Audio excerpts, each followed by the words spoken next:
Hi, ladies and gentlemen. Good day to everyone. This time, I want to show how I deliberate the 10 qualities of a good caregiver. But before that, please allow me to introduce myself.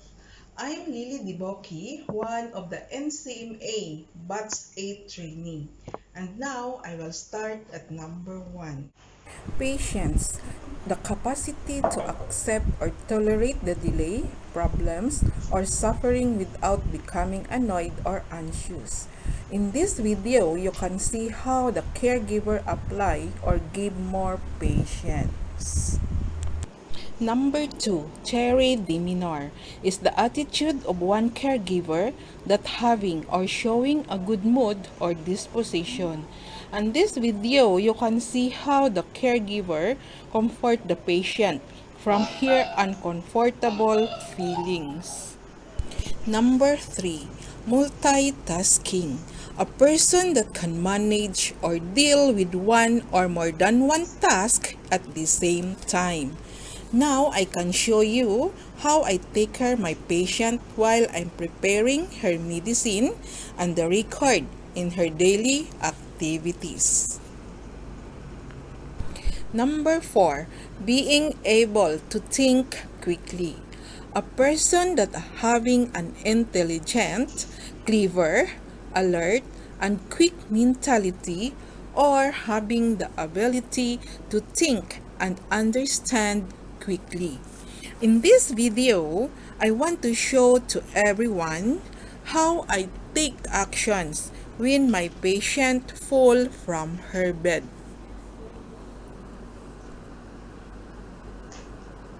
Number 5, punctuality is a characteristic of being able to complete a required task or an obligation before or at a previous designated time.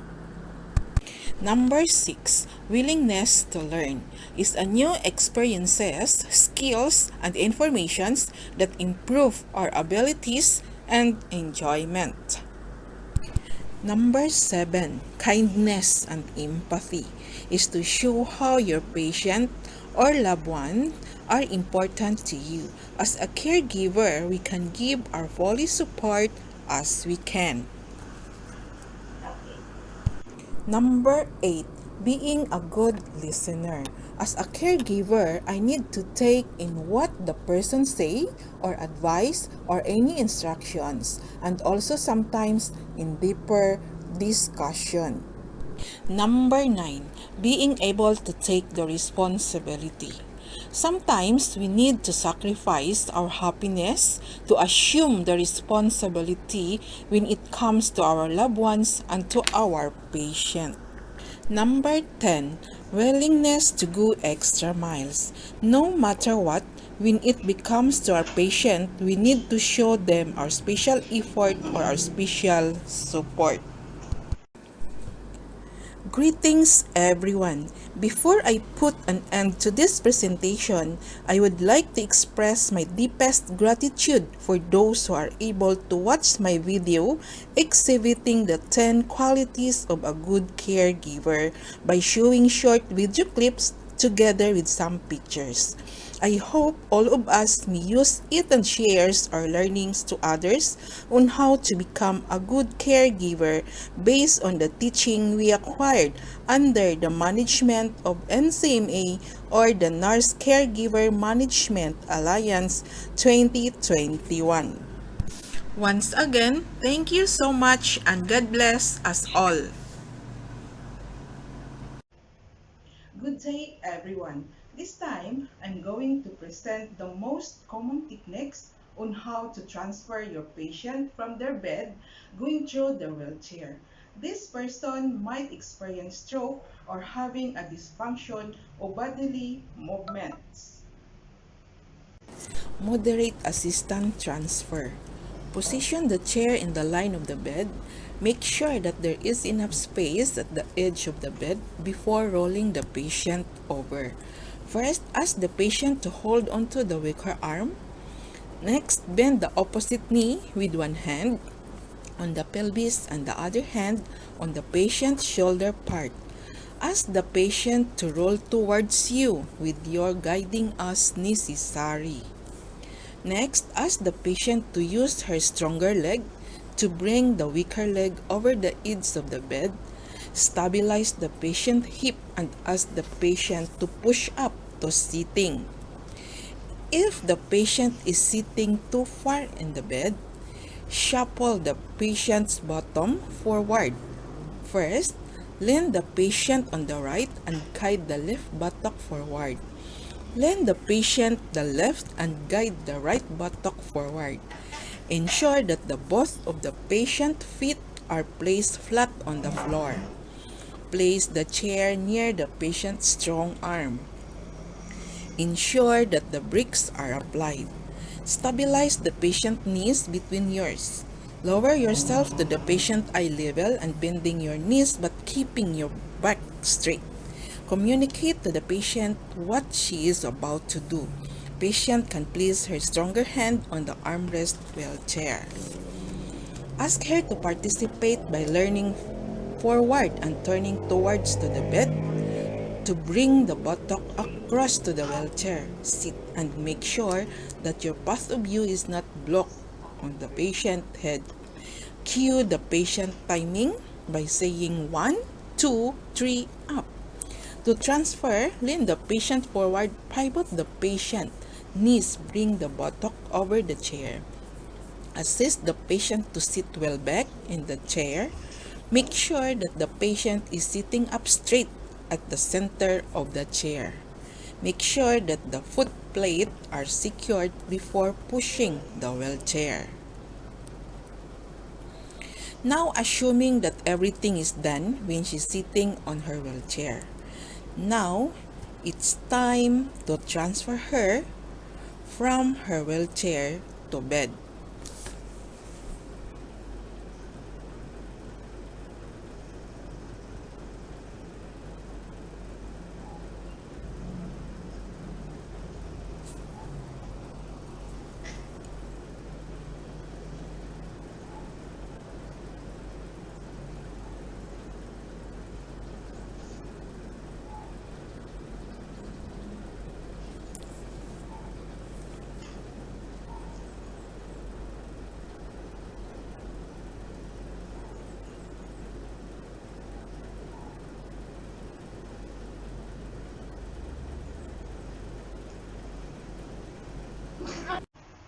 Hi, this is Lily Debuque, one of a caregiver trainees of Ncma Batch 8.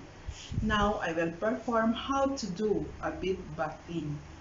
Taking a shower or bath is an important daily routine to keep us clean and comfortable, especially in a humid environment.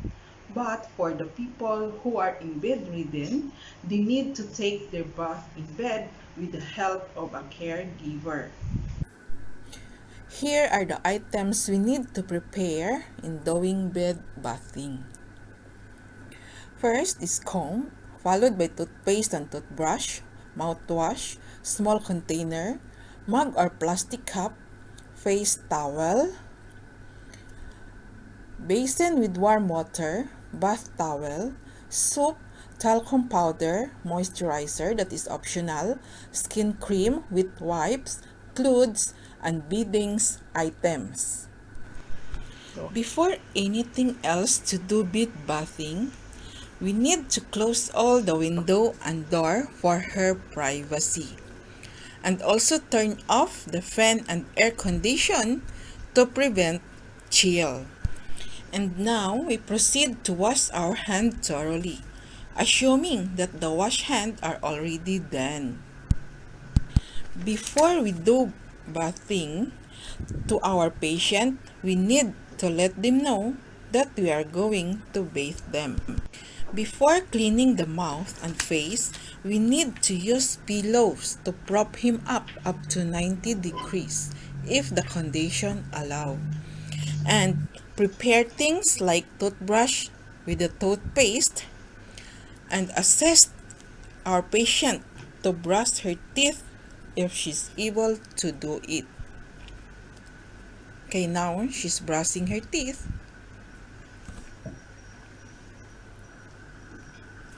Pass some of water to her and encourage to rinse her mouth if she can. Prepare a small container for her to spit out the mouth rinse.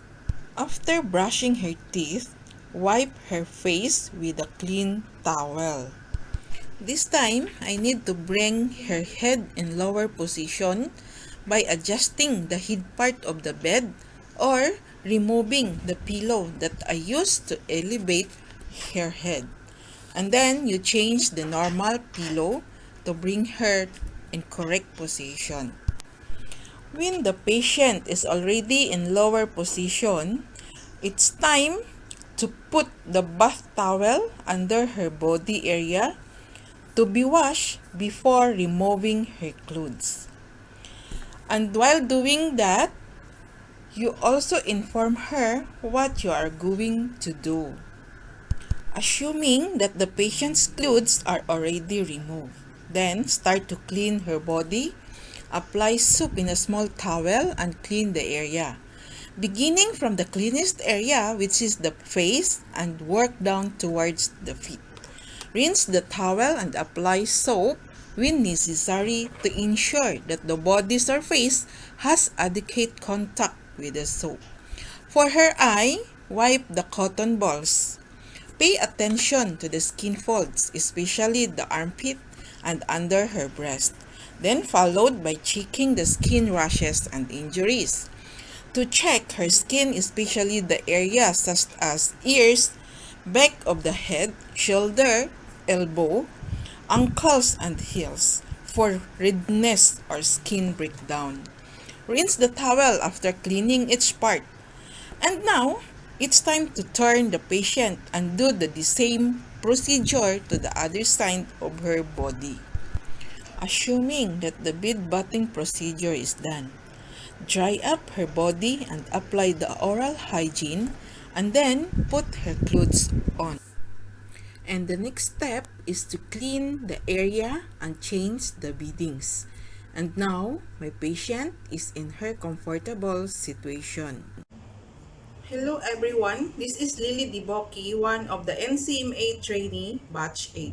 Today, I will demonstrate how to do the bed making for the occupied bed. And now, these are the things that we need to use for bed making. First is pillowcase, waterproof sheets, flat sheets, top sheets, and bottom sheets. And now I will start, but before I start, I'll make sure that I already wash my hands. And then for the privacy of my patient, I need to close the window, curtain, and doors. Hi madam, how are you? Good. I'm Lily. I'm here to change your bed. Is it okay? All right. By the way, I want to ask some question from you. What is your name? Anna Sam, Okay, good. How old are you? 38. Okay. So now I will start to change your bed. Okay.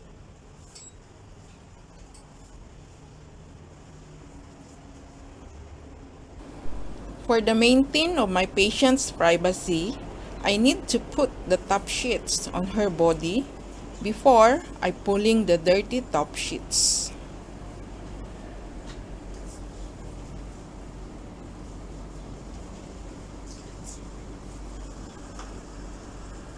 Madam, can you hold for Then me, I please? try to ask my patient to hold the sheets while I pulling the dirty sheets if I she will can. pick up dirty sheets by rolling.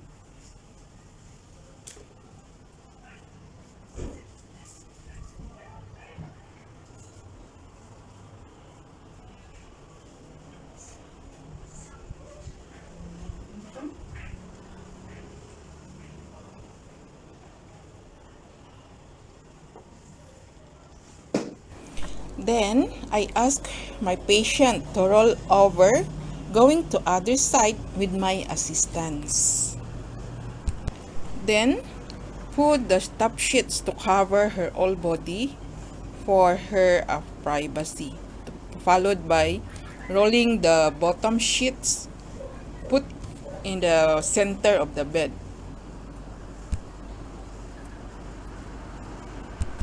And now I'm putting the bottom sheets, but make sure the sheets is in correct measurement from end to end of the bed. Then follow the waterproof sheets and the flat sheets.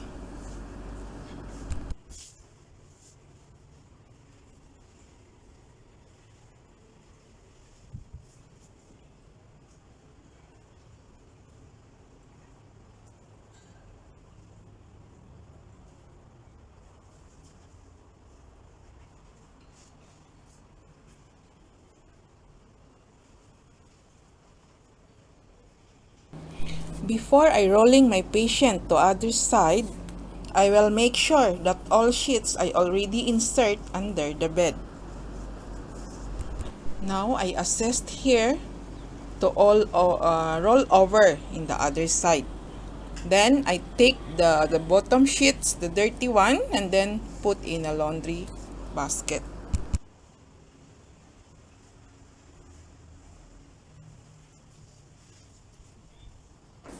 And now I pull all the sheets to flatten and insert under the bed. Okay, I will make sure that all sheets is already inserted under the bed.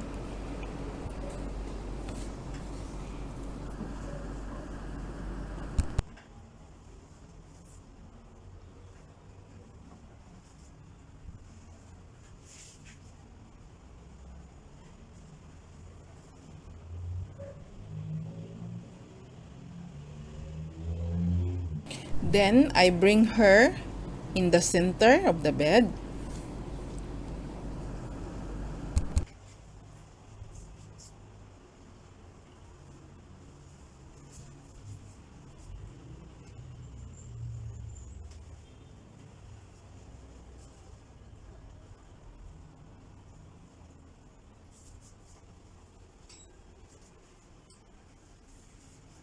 It's time to change her pillowcase.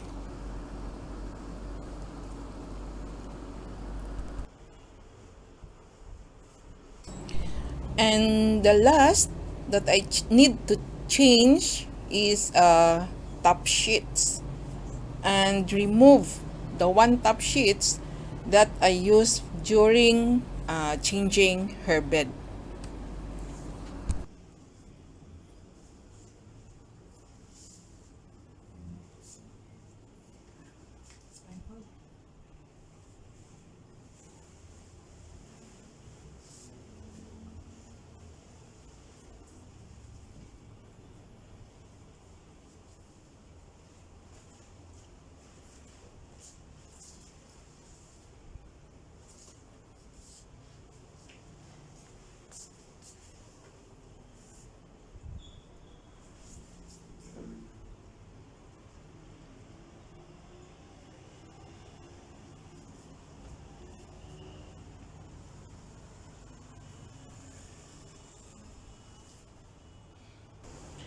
And that is how to do the occupied bed making. Good day, everyone. I'm Lily Debuque, one of the trainee of Nurse Caregiver Management Alliance. This time, I am going to present a demonstration on how to conduct the basic way of baby bathing. First thing first, before having a contact with the baby, either you sanitize your hand or wash your hand with the soap. And now, here are the things that we need to do for the baby bathing. Baby mat, small towel, bath towel, diaper, baby clothes, baby powder, and baby shampoo, basin with the warm water. Okay, we're gonna start. Put a small amount of baby soap in a water. Then, start wiping in the baby face area using a soft small towel. For the baby's eye, we use a cotton balls. Then you wipe from the right side, but when you wipe from inner to outer part, same procedure in the left eye. Then wash the towel and proceed to the baby face, chin, and neck. By the way, the best time to shower of the baby is 9 to 10 a.m. Then we proceed to the baby head. But we need to carry the baby in a cradle hold position. Then wash the baby head with a small amount of mild soap. But make sure that the baby ear, eye, and nose, the water cannot go through. Then dry up the baby's head. After the baby's head dry up already, we proceed to the baby's body. Now slowly take out his or her clothes and slowly wipe all over the body.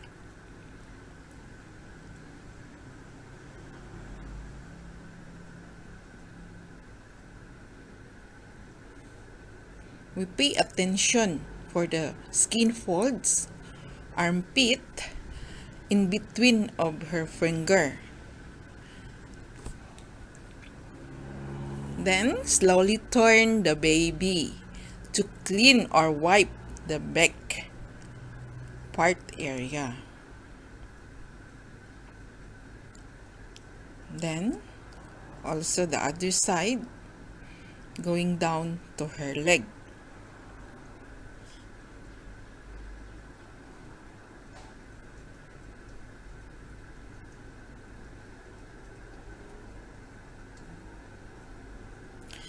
Then dry up the baby's whole body. And if you want, you can apply the baby powder or the baby lotion, but that is optional. If your baby is not suitable for that powder or lotion, you need to apply.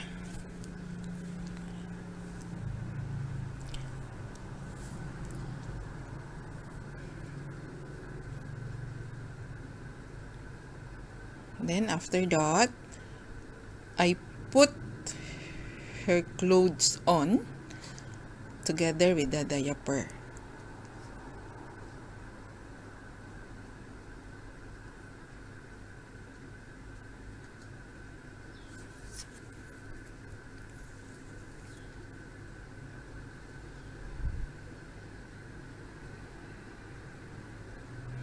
And after putting her clothes, we cover a small blanket to comfort her so that the baby can feel a bit of warm.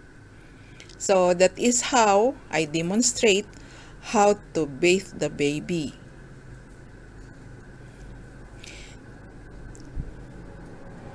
Thank you so much for watching. Now the baby is in a comfortable feelings. Hi, good day everyone. This is Lily Debuque, one of the Ncma trainee Batch 8. Today, I will perform how to do the basic sterilizing of the feeding bottle and then as well as how to bring the baby for burping. But now, first I will demonstrate and then I show you what are the things that I need to use for sterilizing the feeding bottle. Okay, first, this is the feeding bottle, sponge, brush, the small brush using for the brushing the nipple, the 2 basin with the water, and then this is the drying rack. Okay, now I will start.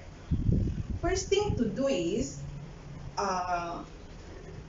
throw the balanced milk inside the bottle and then take out everything, put in 1 basin.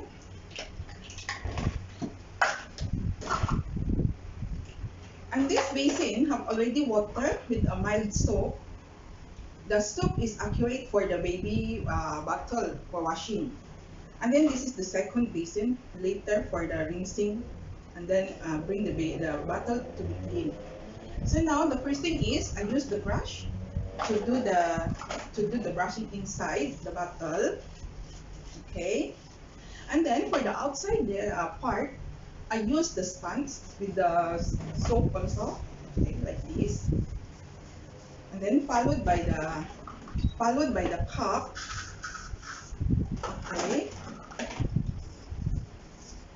And then for the nipple, I use this small brush because this is a very small hole on the top.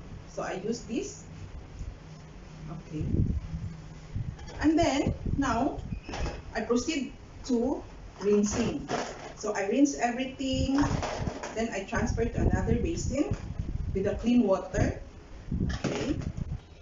Uh, this basin with the feeding bottle, assuming that it's already clean, is ready for sterilizing already. So in this pot, the water are already boiling. So what I need to do is I put in everything to the water. Okay. Put everything. Then while the water is boiling, I wait 4 to 5 minutes. Then after that, I take out. So I wait 4 to 5 minutes. So assuming that already 5 minutes, I will take out the bottle inside. I'm using this tongue. Okay. This basin is also clean, so I put in inside here.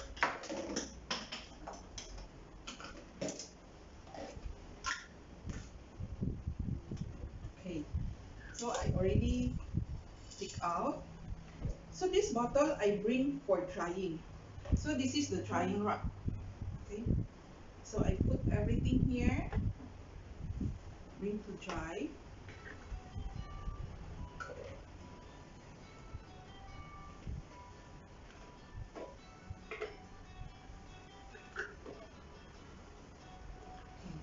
After the bottle are already dry, keep based on a set in a one set. So the one set is composed of container, ring, nipple, and then cover it nicely, then followed by the last cover. So after you do like this, you need to keep already in a safe area. Okay, so that is how to do the basic sterilizing of the feeding bottle.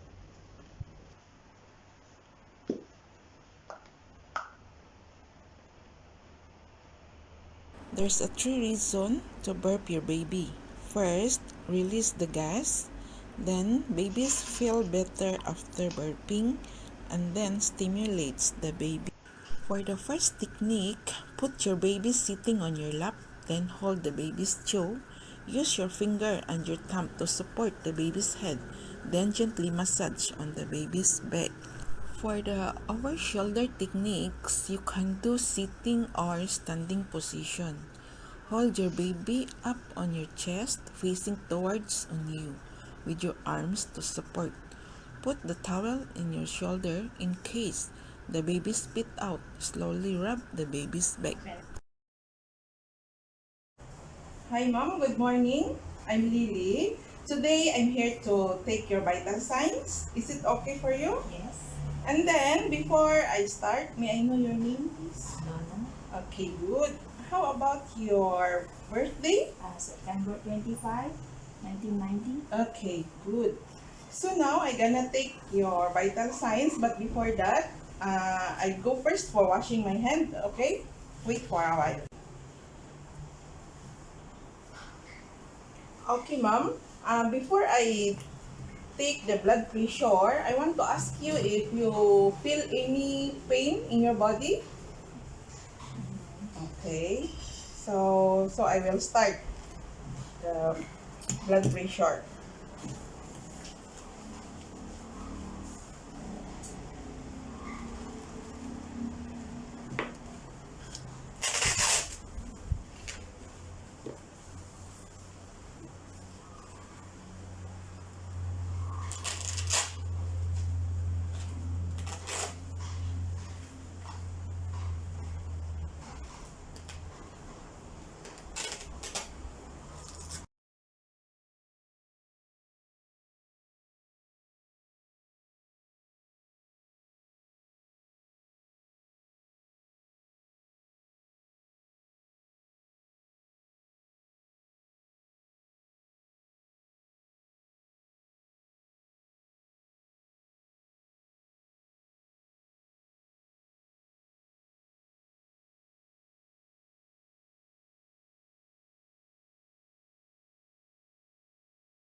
Okay, ma'am, your blood pressure is 120/70. And now I taking your pulse rate.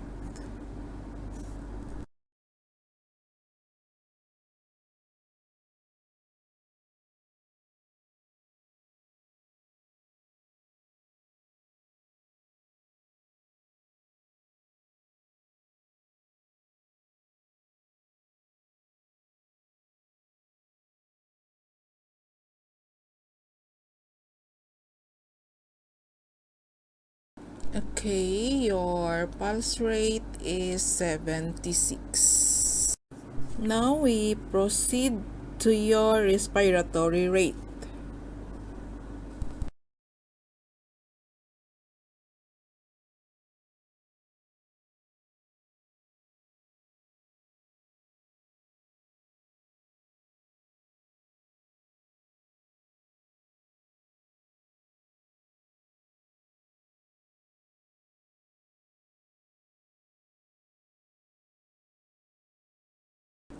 Your respiratory rate is 10.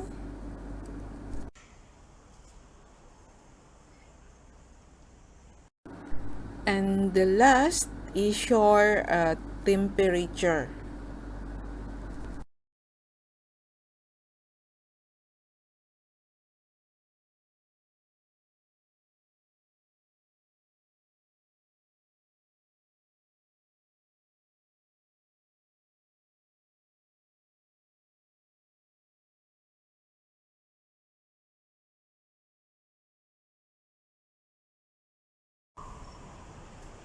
Okay, your temperature is 36.7.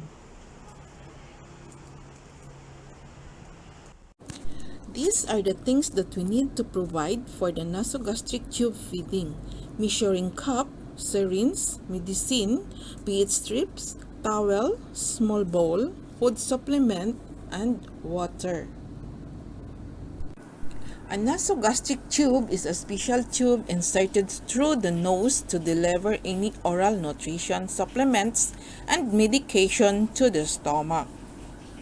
We are required to feed the patient based on the feeding schedule. Please take note of the time, the type of oral nutrition supplements, and the amount needed. Here are the steps that we need to do before feeding our patient. Step 1. Wash your hand with soap and water. Step 2. Prop the patient of at least a 30-degree angle. Step 3. Ask the patient to open his mouth and check the back of the throat. Make sure that the tube inserted is not coiled. Ensure that the recommended external length of the feeding tube.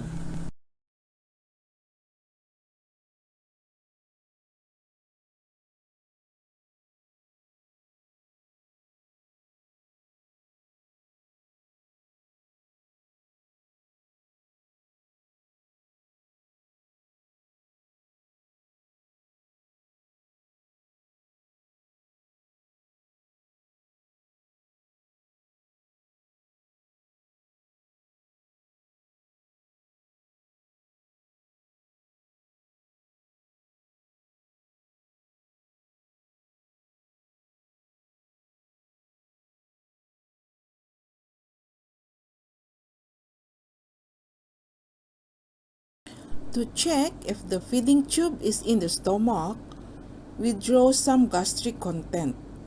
If you are unable to obtain gastric content, lie the patient on their left side. Inject 10 ml of air into the tube and make another attempt to withdraw gastric content.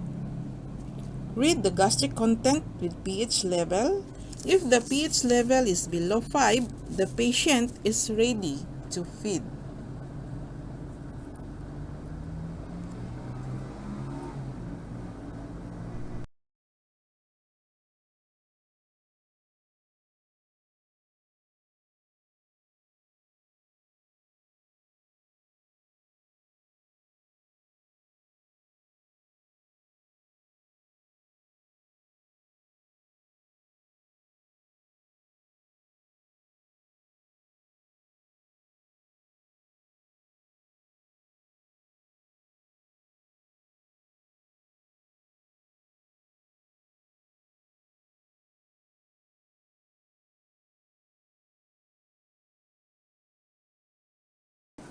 Now it's time to feed our loved ones based on the feeding schedule.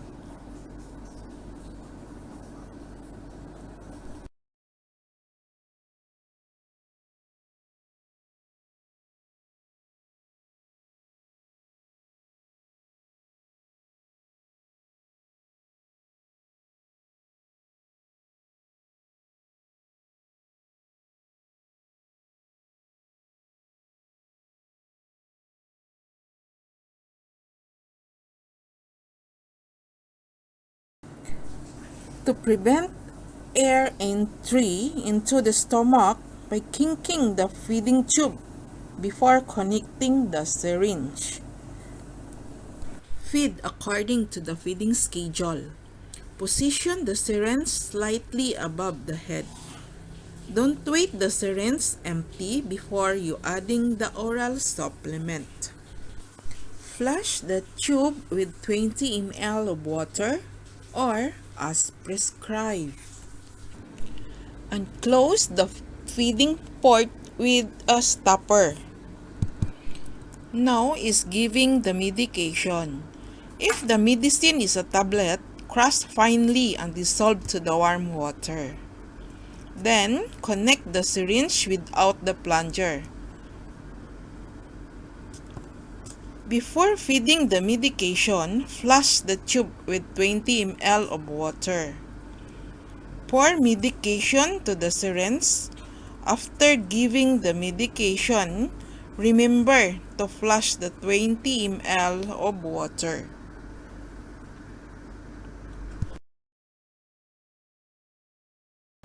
After feeding, the patient should remain seated for at least 1 hour to prevent gastric reflux.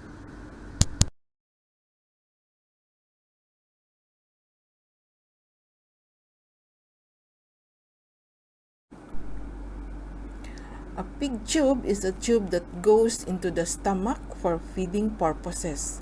It's needed if you have trouble in swallowing or unable to get enough food through your mouth.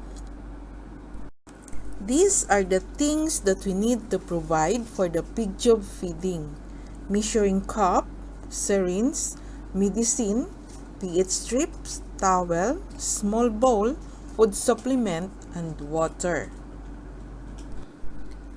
To check if the feeding tube is in the stomach, withdraw some gastric content. To prevent air entry into the stomach, always lock the feeding tube.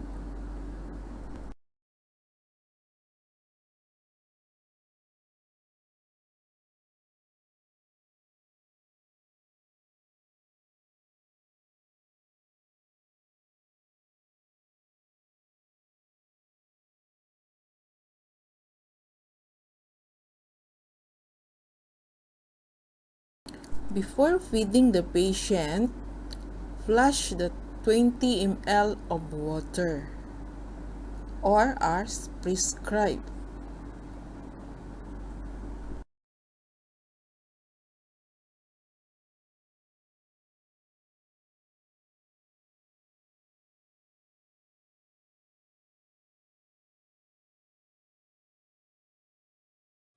Then, feed the patient based on the feeding schedule.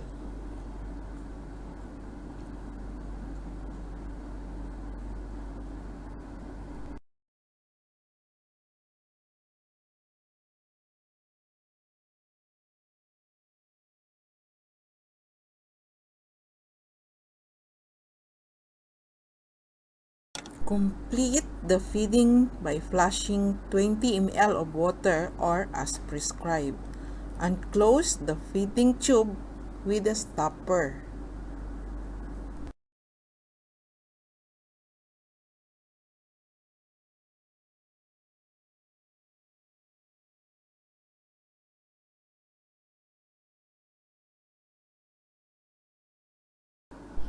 And the last, disconnect the extension tube feeding from the permanent tube.